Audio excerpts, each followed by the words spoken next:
اللہ وبرکاتہ نحمده ونصلي على رسوله الكريم اما بعد واعتصموا بحبل اللہ جميعا ولا تفرقوا۔ برادران ملت،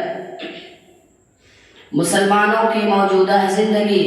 اور ان کے اندر پائے جانے والے افتراق کو دیکھ کر قوم کے دانشور طبقہ فکر مند ہیں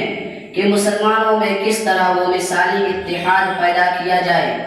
جس کا نمونہ گزشتہ صدیوں میں دنیا نے دیکھا تھا، جس اتحاد میں اقوام عالم کو اسلامی قوت کے سامنے سرنگوں ہونے پر مجبور کر دیا تھا، لیکن آج وہی متحد مسلم قوم کا انتشار ضرب المثل بن گیا ہے۔ ان کی وحدت کا شیرازہ منتشر ہو گیا ہے، ان کے اتحاد کا سرچشمہ، ان کے اتفاق کا مرکز قرآن کریم اب بھی اپنے تمام تر تاثیرات کے ساتھ اسلامی اتحاد کی دعوت دیتا ہے، لیکن اختلافات و تنازعات میں گرفتار امت اسلامیہ اپنے درد کا مداوا، اپنے دکھ کا علاج غیر قوموں کے طریقۂ عمل میں تلاش کرتی ہے۔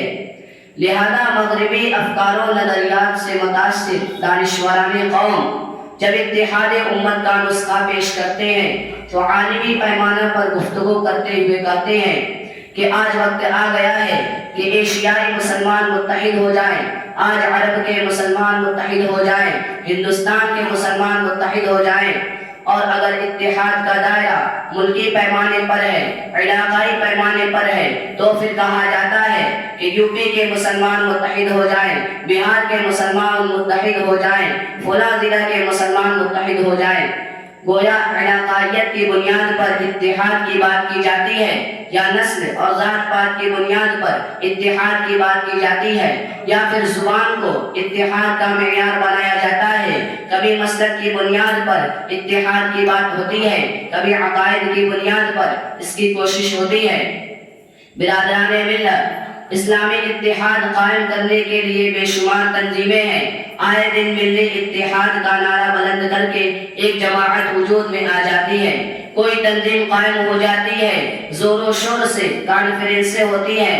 اعلیٰ پیمانہ پر سیمینار ہوتے ہیں، سرگرمی کے ساتھ بیانات جاری کیے جاتے ہیں، اور کچھ اس قسم کی فضا بنا دی جاتی ہے کہ محسوس ہوتا ہے کہ اب ایک مستحکم اتحاد قائم ہو جائے گا،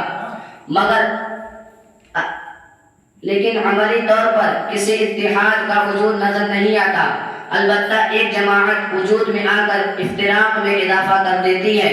اور تعجب تو اس پر ہے کہ ہر جماعت اتحاد کی راہ میں دوسری جماعت کو رکاوٹ قرار دیتی ہے۔ ہر مسلک والے دوسرے مسلک والوں کو اتحاد نہ ہونے کا الزام دیتے ہیں، اور سب یہی کہتے ہیں کہ اتحاد ہماری جماعت کے ذریعہ ممکن ہے۔ عزیزان ملت، دنیا نے بڑا تجربہ کر لیا ہے قوموں کے درمیان رنگ و نسل، زبان و مکان، ملک و وطن کے نام پر اتحاد پیدا کرنے کا، اور محدود پیمانہ پر وقتی اتحاد قائم کر لیا جاتا ہے،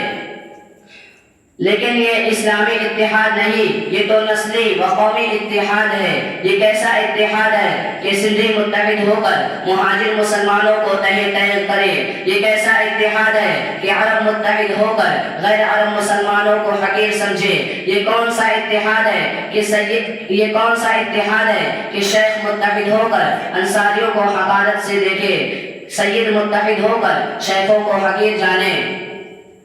یہ اتحاد نہیں، افتراق ہے، اتفاق نہیں، انتشار ہے، جمعیت کو توڑنا ہے۔ پھر آپ غور کریں کہ کیا اسلام نسلیت و قومیت، علاقائیت و وطنیت کو زندہ کرنے، فروغ دینے کے لیے آیا تھا، یا اس نظریہ کو ختم کرنے کے لیے آیا تھا؟ ہندی، عربی، چینی، سندھی کیا چیز ہے؟ مسلمان کوئی بھی ہو، کسی بھی جگہ کا ہو، وہ مسلمان ہے، ایک دوسرے کا بھائی ہے، غمگسار ہے، دوست ہے، ہمدرد ہے۔ علامہ اقبال نے مسلمانوں کے ہماگیر تعلقات اور ملک و وطن کی بحث سے بلند ہو کر محض مسلمان ہونے کی شان اس طرح بیان کی ہے: چین و عرب ہمارا، ہندوستاں ہمارا، مسلم ہے ہم وطن ہے سارا جہاں ہمارا۔ برادران اسلام، اگر ہم مسلم قوم کو زوال کی گہرائیوں سے نکال کر عروج کی بلندیوں پر پہنچانا چاہتے ہیں، انتشار کی ذلت سے بچا کر اتحاد کی دولت سے ہمکنار کرنا چاہتے ہیں، اختلاف کی دلدل سے نکال کر اتفاق کے گلشن میں پہنچانا چاہتے ہیں، تو پھر ہم کو اسلامی اتحاد پیدا کرنا ہوگا۔ لیکن اتنا جان لیجئے کہ یہ اسلامی اتحاد صرف اور صرف کلمہ توحید کی بنیاد پر قائم ہوگا۔ وہ کلمہ توحید جس نے خاندانی امتیاز، قومی تفاخر، قبائلی عصبیت، نسلی برتری، لسانی تفوق کو ختم کر کے دنیا کے تمام مسلمانوں کو ایک اللہ کے سامنے جھکا دیا۔ مختلف قسم اور مختلف مزاج انسانوں کو علاقائیت، قومیت کے تعصب سے پاک کر کے ایک جماعت، ایک صف میں کھڑا کر دیا تھا،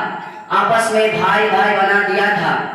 ایک ہی صف میں کھڑے ہو گئے محمود و ایاز، نہ کوئی بندہ رہا اور نہ کوئی بندہ نواز۔ سب مسلمان تھے،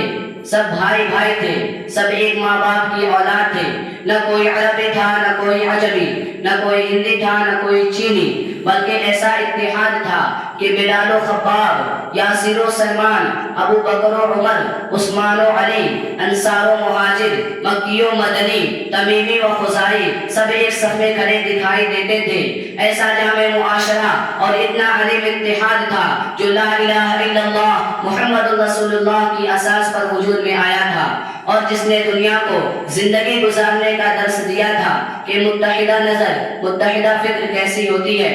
برادران ملت، اسلام نے اتحاد کا سرچشمہ قرآن کریم کو قرار دیا ہے۔ ارشاد باری تعالی ہے وَاعْتَصِمُوا بِحَبْلِ اللَّهِ جَمِيعًا وَلَا تَفَرَّقُوا وَاذْكُرُوا نِعْمَةَ اللَّهِ عَلَيْكُمْ إِذْ كُنتُمْ أَعْدَاءً فَأَلَّفَ بَيْنَ قُلُوبِكُمْ فَأَصْبَحْتُمْ بِنِعْمَتِهِ